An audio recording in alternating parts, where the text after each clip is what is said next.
The time is just gone 15 minutes past 8, and we start off this morning taking a look at the aftermath of a Flag Day in the city of Al-Quds. And yesterday, once again, we've seen thousands upon thousands of Zionist settlers marching through the streets of Jerusalem, of Al-Quds, and shouting once again hateful, racist slogans against the people of Palestine, against Arabs, and also to the point of threatening Arabs, talking about the second Nakba, and claiming once again that Jerusalem belongs to this Zionist. So all of this has been playing out, and it was a day that many Palestinians actually dreaded, because this hateful nationalist, racist state of Israel has continued doing so, and obviously they've taken it to another level, where previously they stayed away from Masjid Al-Aqsa, but yesterday we heard that we're talking about politicians, senior politicians within the Israeli establishment going into Masjid Al-Aqsa as well. So this is clearly a major cause for concern for us as a Muslim Ummah, and at the same time, we need to raise our voice for the people of Palestine, and this is what we are doing this morning, getting a feedback and to unpack the aftermath of Flag Day in the city of Al-Quds. We are joined by Dr. Mustafa Abu Sway, Imam at the Al-Aqsa Masjid, and also Deputy Head of Islamic Waqf and teaching at the Jerusalem University. Dr. Mustafa, Assalamu alaikum wa rahmatullahi wa barakatuh, and welcome. Wa alaikum assalam wa rahmatullahi wa barakatuh. Jazakumullah khairan. Just to make sure that I don't spread first of all false information about myself. I'm not an Imam at Al-Aqsa Mosque. I'm the Imam Al-Ghazali chair at Al-Aqsa Mosque, and I'm a member of the Waqf Council. That's what it is. Jazakallah khairan for correcting that. This was unfortunately on my script. This was given to me, but we do apologize for that, Dr. Mustafa. Dr. Mustafa, let us talk about the aftermath of Flag Day in the city of Al-Quds. And it is a day that many residents of Al-Quds and Jerusalem, the Palestinians in particular, they dread, because we've seen in the past, and I'm sure yesterday, we have seen once again all that hate and all that racism against the people of Palestine, the people of Al-Quds, being spewed by the Zionist settlers. Allow me just to read something that I've read in the Israeli Haaretz newspaper. And they do have courageous journalists who report things. I will just simply read the title of this article and then a comment by one of their readers. This is Haaretz today, so anybody can check it out today on their website. The title of the article says, Jerusalem Day's Flag March, a cruel celebration of an occupied city. And then in the subtitle, sadly, we have no reason to believe that the cruel celebration will not be reenacted next year.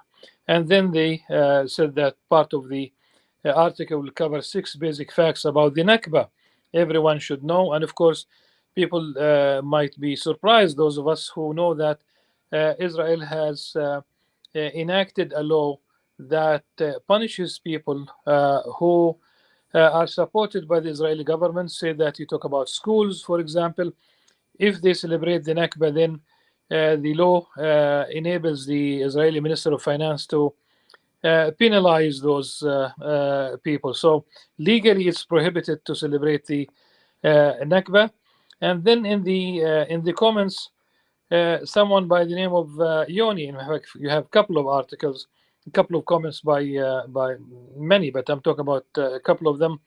Someone by the name of Frank says that everything was uplifting, spiritually uplifting celebration. Yoni responded by saying, "Thanks, Frank. I had a different experience. I was there too, and saw plenty of violence. I saw surely abusive, leering, taunting, profane teenagers, yelling, Jews are souls, Arabs are sons of a whore, excuse my language, this is I had to read it as is. And may your village burn, and beating people up and throwing stuff and having a jolly good time of it. So they were getting a kick out of the whole thing. He continues by saying, with enthusiasm, and yes, while doing this, these Jewish thugs sang, danced, and by all appearances found this heartfelt and uplifting, heartwarming. And then it ends with a Hebrew, but in English letters. No, like, what's, come on, you cannot be serious and say that it was spiritually uplifting. Of course, it's about occupation. Now I am commenting. There are other comments by one who's someone who's Eric. People, there are Jews who are fed up with this nonsense. It is an occupied city, and of course they talk about celebrating the reunification of Jerusalem. The last time Jerusalem was really unified was pre-1948, when everyone could live anywhere. It depends on your, of course, on your means, whether you can afford it. West Jerusalem, of course, Jews, Christians, and Muslims lived in the city. Where you live depends on whether you can afford it, but there were no laws that would prevent you. West Jerusalem was ethnically cleansed in 1948. So what happened in 1967? Simply the other part of Jerusalem was occupied. That's about it. So what is it that they are celebrating?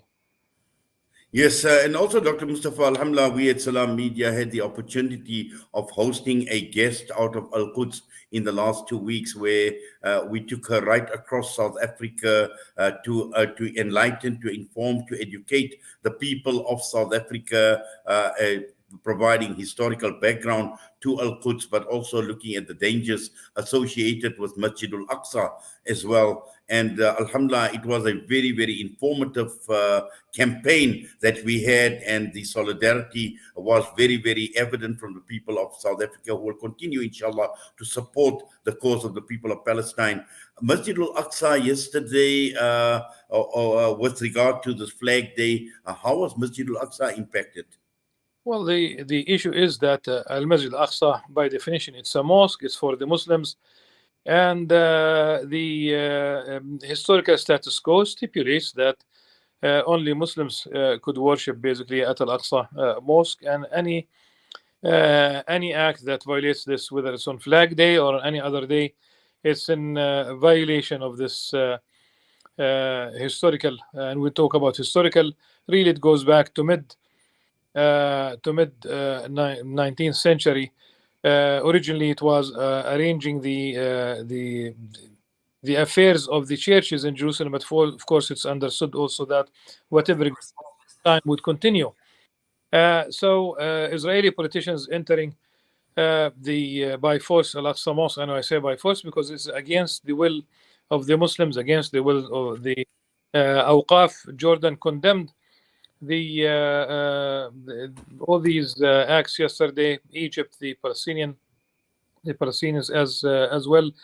The issue is we need to go back to the status quo ante, where only the Islamic Waqf is responsible for anyone who enters and what they do inside Al-Aqsa Mosque. Obviously the reports are that they did pray inside Al-Aqsa Mosque, and this is a clear violation.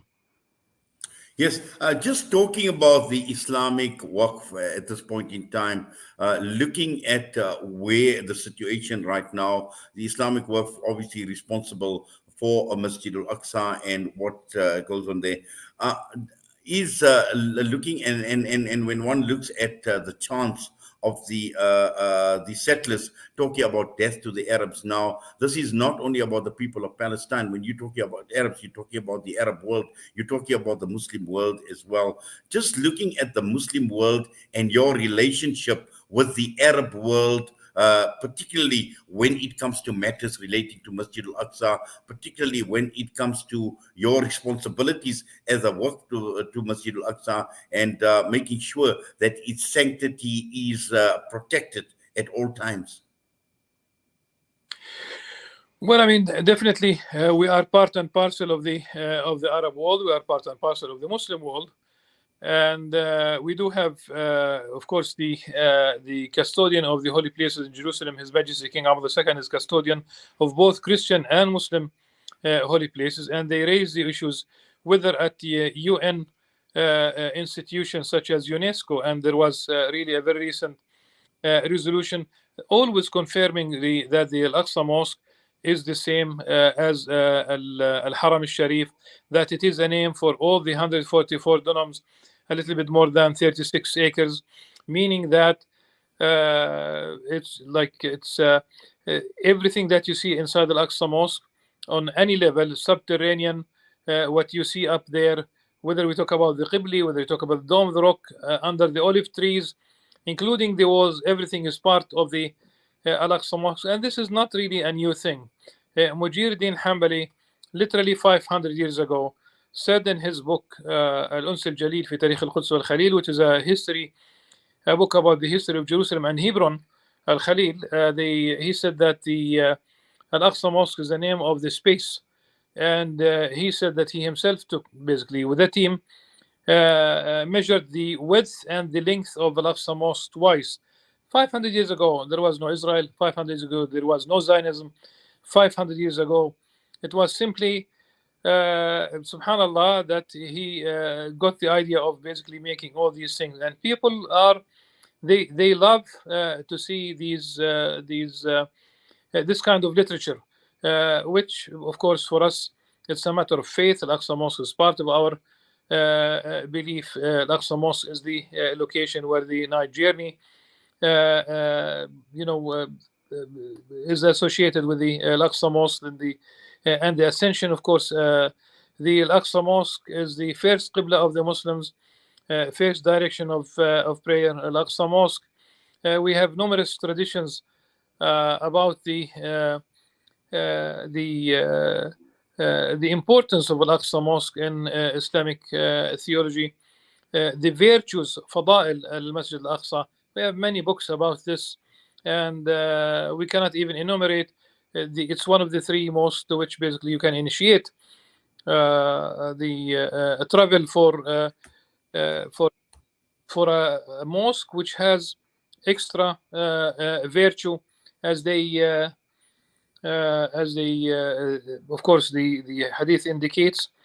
If you can initiate the minor pilgrimage from Al-Aqsa Mosque, then this is tantamount to a full Hajj in terms of divine reward. And this is the only mosque in the world that not even the Mosque of Medina has this, despite its of course importance.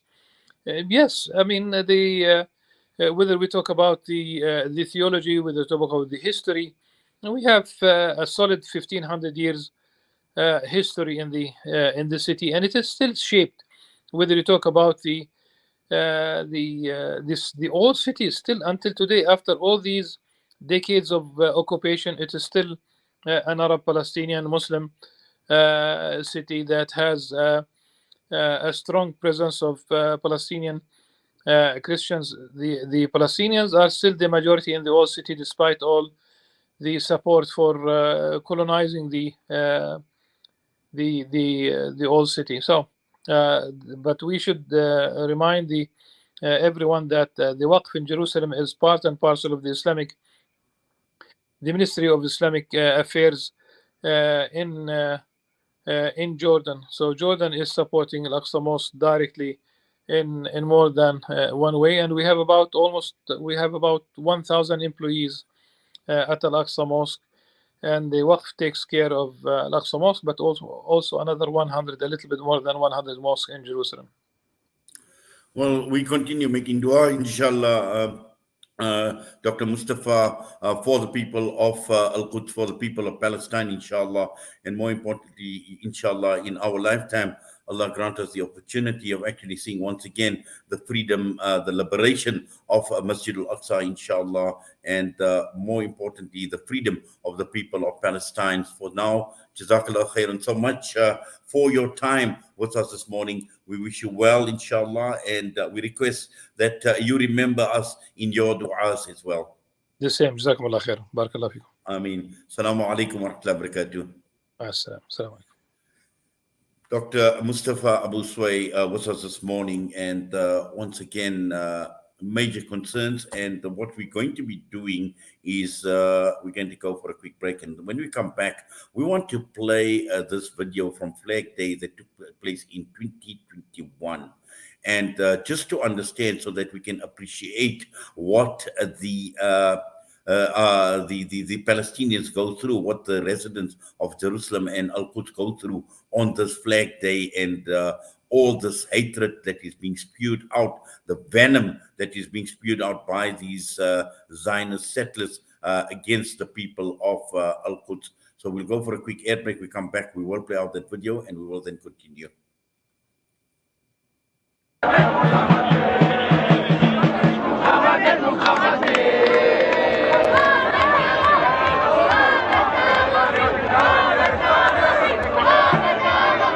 النكبة الثانية عن طريق قلنا تقول النكبة الثانية بخنفلتي تقول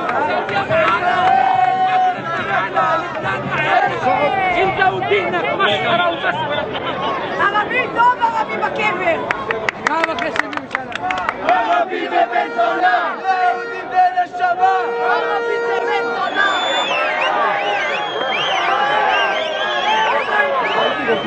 شو يا ربيت ما ديك لا لو دبر يا جدع يا ده